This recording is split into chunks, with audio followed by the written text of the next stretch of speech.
Hey everybody, it's Chainsaw Reacts. I just got out of seeing Ant-Man and the Wasp, Quantumania, and I have some thoughts, obviously non-spoilers, so let's dive in. Let's talk about it briefly here. So, first things first. When I walked out of the film after seeing the mid-credit and after-credit sequence, make sure you stay after the credits, make sure you stay after the credits. I walked out going, I enjoyed this film. I have some issues, but I overall enjoyed what I saw here. And thinking about all the Ant-Man films and now comparing them to now the third film in the trilogy, I think I like this one the most. However, it's hard to compare this film to the other two because this is a very different type of Ant-Man story compared to those first two. In regards to, not necessarily tone, even though there are a lot of serious moments in this film, which I felt like they did a good balance in my opinion. Realm, they did a lot of cool stuff with that. The visuals are great and everything. And you got to see a lot of variety of, and just really interesting looking, you know, creatures, aliens, whatever you want to call them, right? Just, it's really vast. And it kind of reminded me of the aspect of Guardians of the Galaxy when we're seeing all these different type of aliens and different creatures and stuff. That's what it kind of reminded me of, but knowing that this is within the quantum realm was really interesting. So let's talk about some things that I felt was kind of mixed a little bit, because there's definitely some highlights I want to talk about briefly as well. So kind of mixed stuff. Hope, Wasp. I like her in the film, but in my opinion, they really didn't use her a lot. They definitely could have used her more in the story. There are some good moments for her. There are some highlight moments, but I feel like with her name in the title, Ant-Man and the Wasp, that she should have had more to do in the film, in my opinion.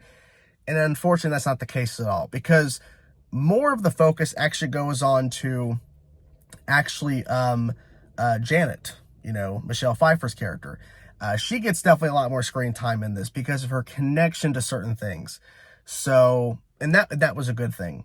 And I really enjoyed that. Another mixed thing I did have was actually MODOK.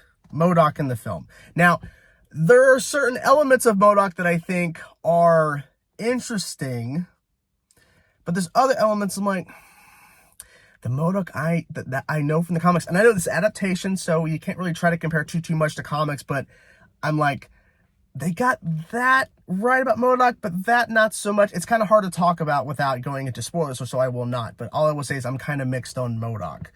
So there's that. Another highlight, a major highlight, is of course Jonathan Majors as Kang. Phenomenal. Phenomenal. I love this character.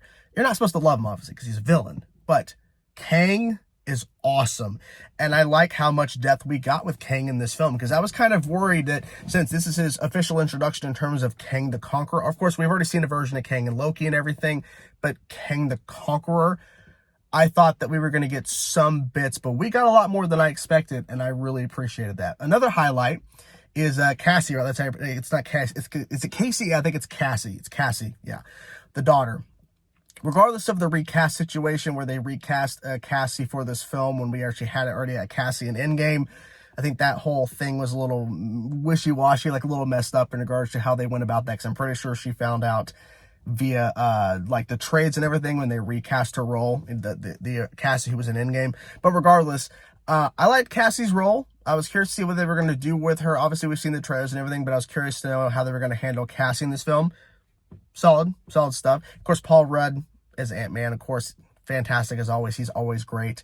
And yeah, I feel like they did a good job overall with the story. There's a lot of discussion as well in regards to the mixed thing about this film just feels like a bunch of setup, and it doesn't really feel like a story that really, you know, it didn't really feel like it was a self-contained story per se. It felt like it's just a setup for other films.